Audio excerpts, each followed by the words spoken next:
Your respected Thai, dear noble community. So, welcome everyone to the week 4 of the Who is Thich Nhat Hanh course. So, we are all asking ourselves this question like a koan. And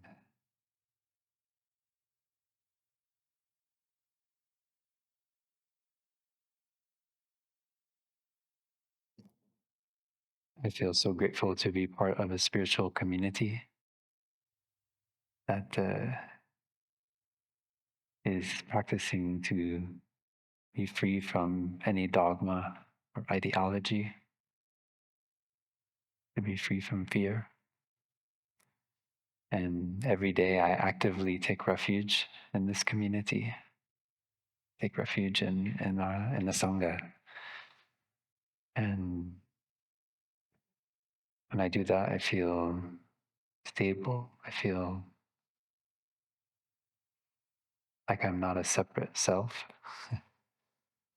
And I can die any moment. It's okay. Because my life has meaning. I also sometimes feel sadness and grief, but I know that they are just emotions, and if I don't feed them, then they pass. And one of the aspects of the Buddha that I felt very deeply or intuited, and that's different from when I first started practicing Buddhism. When I first started, I believed the Buddha doesn't ever have any negative mental formations. He transformed everything. Um, and now I see it differently. I see that the Buddha had those emotions, but he didn't let them invade and take over his mind. He knew how to take care of his grief, take care of his anger. And that is enlightenment.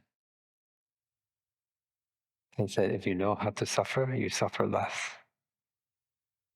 So there's an art of suffering. And when we learn how to take care of that suffering with mindfulness, then wonderful things can happen. New possibilities that we didn't see before. And so I always say that's my favorite practice. It could be I find a new practice that I love even more, but so far I really love just shining the light of mindfulness on my suffering. It's like sometimes it's like a furnace, and there's anger, and there's denial, ignorance. How can that be? How can it be that that happened like that? And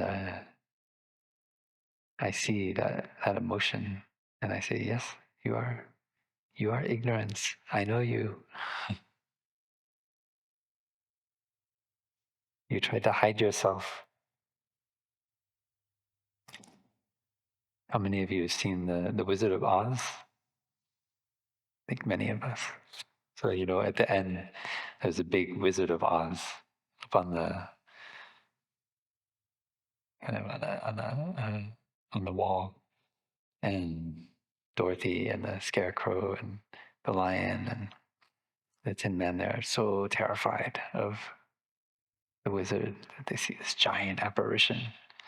But then the dog, Toto, runs and sees a man behind a curtain, and he pulls the curtain open, and you see the man there with a bunch of levers and pulleys and things, and he's somehow projecting this image of himself, which is very frightening, scary. And I always feel it's really, that's the mind. Our mind is always projecting these great demons. And there are real horrible things happening in the world, and that are going to happen in the future, and that have happened in the past.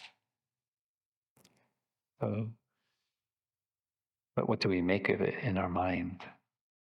What is it that we make of those injustices, that suffering, that pain? Do we turn it into a great monster and feel overwhelmed with fear? Or do we, like Toto, open the curtain and see that what we've made it out to be is not the real thing. It's just an apparition. And so, and with that insight, I know that I accept that this body is impermanent, and that I can lose a limb, I can lose a leg, I can get cancer, whatever. At any moment, we don't know what will happen with our body. But if we live in fear our whole life, what will happen to our body? What will happen to our communities? What will happen to our planet? Then I cannot see that life worth living. And in fact, I find that the more I cultivate non-fear, the more I am able to really help. It doesn't mean that I don't have fear coming up. I remember I was in this hall as a novice, and I asked Tai, I was very curious about the practice of non-fear. And I said, Tai, I came on a rattlesnake, and it was rattling, coiled up, and I was looking at my fear, being close to that rattlesnake, and I asked Tai, how do we cultivate non-fear? Tai gave a beautiful answer about our perceptions and how we can stop feeding our perceptions, because we feed our perceptions about the world and how things will happen in the future, and then that waters the emotion of fear. It becomes stronger and bigger. Most emotions, I didn't say this, but most emotions, now we know they pass pretty quickly. Maybe just a minute and a half, 2 minutes maximum. But if we keep feeding it, it continues. And at the end of what Tai said, stay away from snakes. Because your fear and your pain is telling you something. So it's not to try to this kind of macho or delusional, like working yourself into a state where you don't have any fear.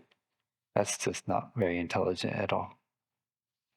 But it's removing the perceptions that feed that fear, so that when fear arises, it doesn't take over your mind.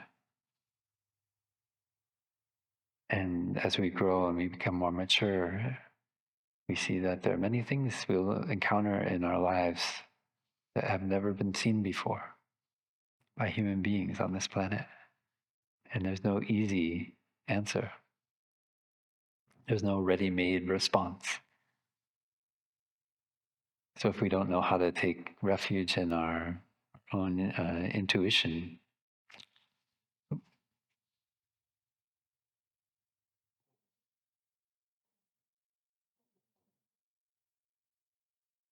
if we don't know how to go within ourselves to understand the nature of our fear, we won't know how to deal with those new situations. And we'll want to run away, pull the covers over our heads, blot out the world. And I think we all have experienced that as children and maybe as adults as well.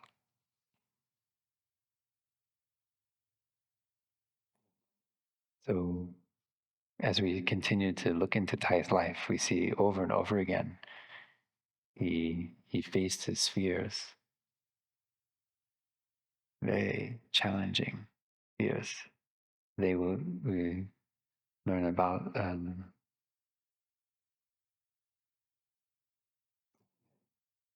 the defeat of the French by the Viet Minh, which led to, and Dien Bien Phu, which led to the Geneva Accords, Vietnam being, at least on paper, cut in half.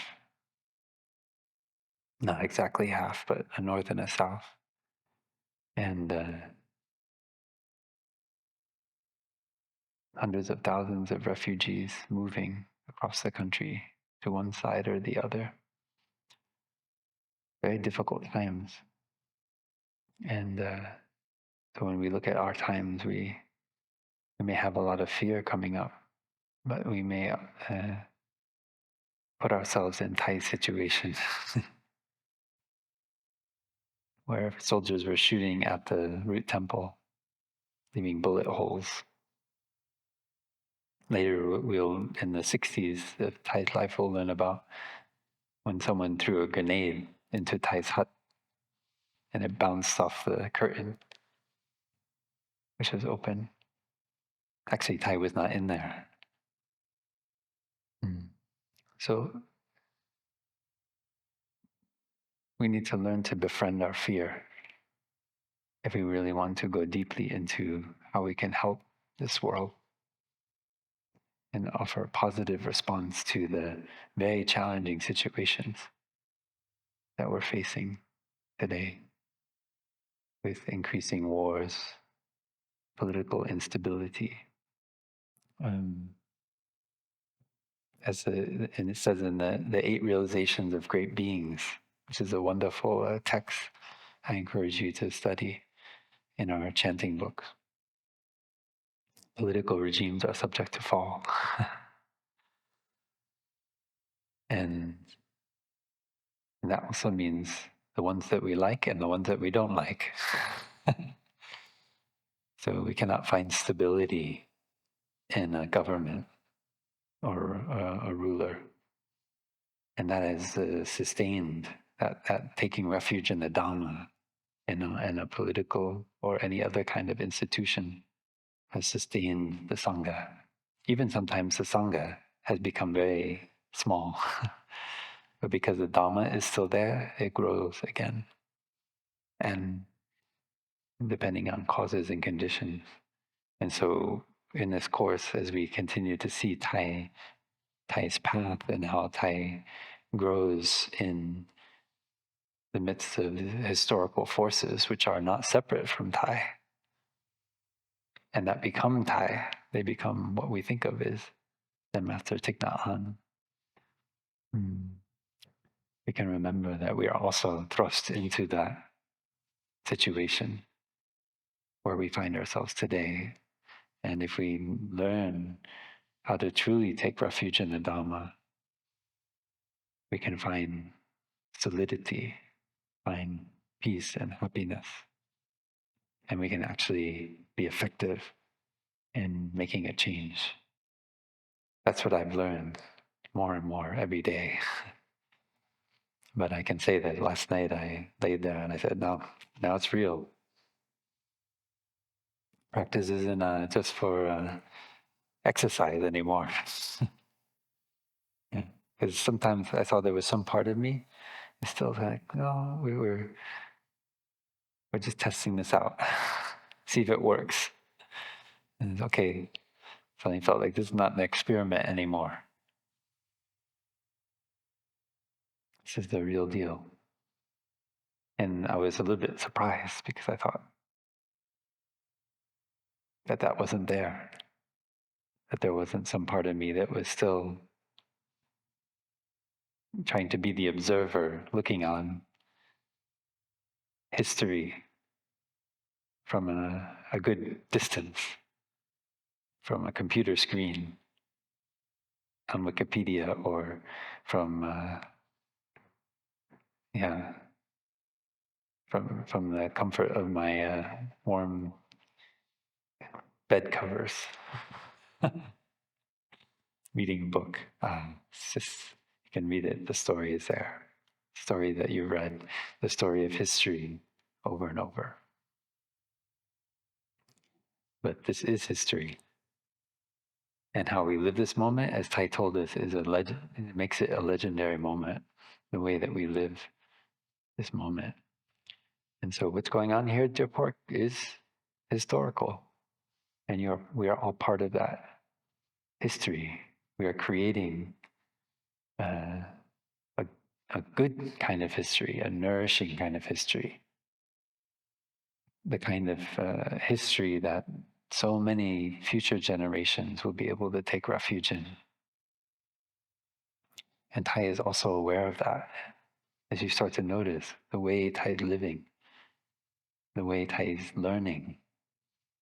It's a teaching, the way Tai learns.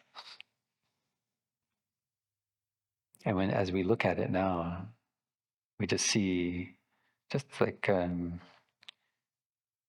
it's like little traces that Tai leaves behind. We feel like we're getting the full story. Brother Phap Luu is going to be comprehensive and tell the whole story of Zen Master Thich Nhat Hanh, but it's not like that. We just have little etchings, little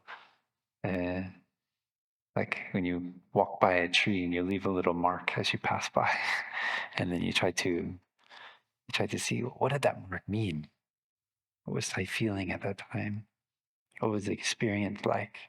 We cannot know exactly. Even Tai, even ourselves, when we look back in our own lives, how often we just miss 99% or more of the actual lived experience. So if our own memories are like that, then how much more so that of another person? So it's important to remember as we continue, because we are building a kind of narrative, that this narrative is always open. It's not ever closed. And that is also true of the narrative of our lives. Be careful if you've already written the end of your own narrative. Some of us have the end, and if we don't get there, we're not very happy. And even if we get there, we might not be happy either.